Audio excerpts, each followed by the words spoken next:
আন্দোলনের মাধ্যমে আমরা ফ্যাসিস্টকে তাড়িত করেছি।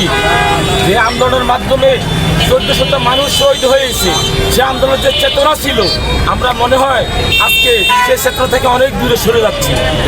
আগামী দিনে কিন্তু আমরা যদি চেতনার পরিপন্থী কাজ করি, তাহলে হয়তো আর একটি 36 জুলাই বাংলাদেশে আসতে পারে। প্রস্তুত থাকুন, বিপ্লবীরা কখনো হারে না। তাদের চেতনা প্রতিষ্ঠিত না হওয়া পর্যন্ত আমাদের যে জুলাই চেতনা, সেটা অব্যাহত লড়াই চলতে থাকবে ইনশাআল্লাহ। আজকের সভা আমরা ধন্যবাদ জানাই। গতকালকের যে আমাদের উপর হামলা হয়েছে হবিগঞ্জে, সেই ডাকে সাড়া দিয়ে আজকের প্রতিবাদ সমাবেশে আপনারা এখানে এসে আমাদের সাথে অংশগ্রহণ করেছে, এই জন্য আপনাদের প্রতি আমরা কৃতজ্ঞতা জানাচ্ছি। পাশাপাশি আমরা বলতে চাই, আমাদেরকে বলা হয় যে আমরা নাকি রাজনৈতিক শিষ্টাচার লঙ্ঘন করেছি। আমি বলতে চাই, 12ই ফেব্রুয়ারি গণভোটের রায় প্রত্যাখ্যান করে বিএনপি সবচেয়ে বড় রাজনৈতিক শিষ্টাচার লঙ্ঘন করেছে। এবং অন্তর্বর্তীকালীন সরকারের যখন দায়িত্ব পালনের সময় শত শত মব সৃষ্টি করে অন্তর্বর্তীকালীন সরকারকে দায়িত্ব পালনে প্রতিপদে বাধাবিঘ্ন সৃষ্টি করে এদেশে শিষ্টাচারের সবচেয়ে বড় লঙ্ঘনকারী হচ্ছে বিএনপি। তাই আমরা বলতে চাই, আগামী দিনে যদি এনসিপির উপর আর কোনো হামলা হয়, তাহলে শেখ হাসিনা 5ই আগস্ট যে পরিণতি হয়েছিল, হয়তো অদূর ভবিষ্যতে বিএনপির সেই পরিণতি হবে। কিন্তু আমরা বলতে চাই, বিএনপির সাথে আমাদের এক ঐতিহাসিক 5ই ফেব্রুয়ারি একটা ঐক্য ছিল, সেটা হচ্ছে জুলাই ঐক্য।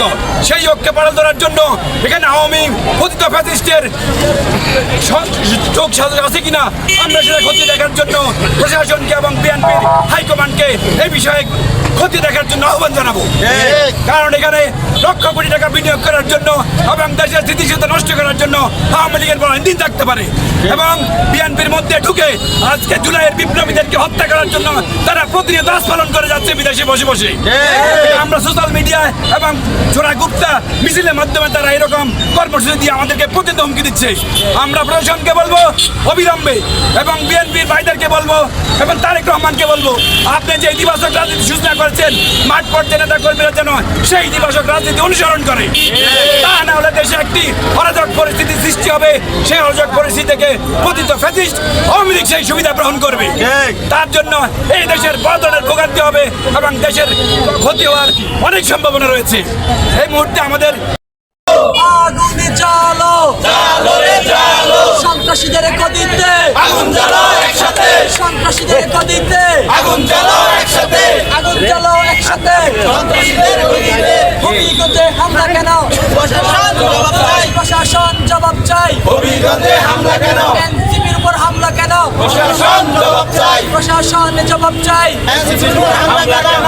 বিএনপি কি জানে না? বিপ্লবীরা জানে না, বিপ্লবীরা হারে না। বিএনপি কি জানে না? দিয়েছি তো রক্ত, আরো দেব রক্ত। রক্তের বন্যায় ভেসে যাবে অন্যায়, আমার সোনার বাংলায় সন্ত্রাসীদের ঠাঁই নাই। বিপ্লবীরা হারে না, বিএনপি কি জানে না? বিএনপি কি জানে না? বিপ্লবীরা হারে না, আমার সোনার দিয়েছি তো রক্ত, আরো দেব রক্ত, আরো দেব রক্ত। দিয়েছি তো রক্ত, রক্তের বন্যায় ভেসে যাবে অন্যায়, ভেসে যাবে অন্যায়, রক্তের বন্যায়। হবিগঞ্জে হামলা কেন? প্রশাসন জবাব চাই। এনসিপির উপর হামলা কেন? প্রশাসন জবাব চাই। বিপ্লবীদের উপর হামলা কেন? প্রশাসন জবাব চাই। বিএনপি কি জানে না? আমার সোনার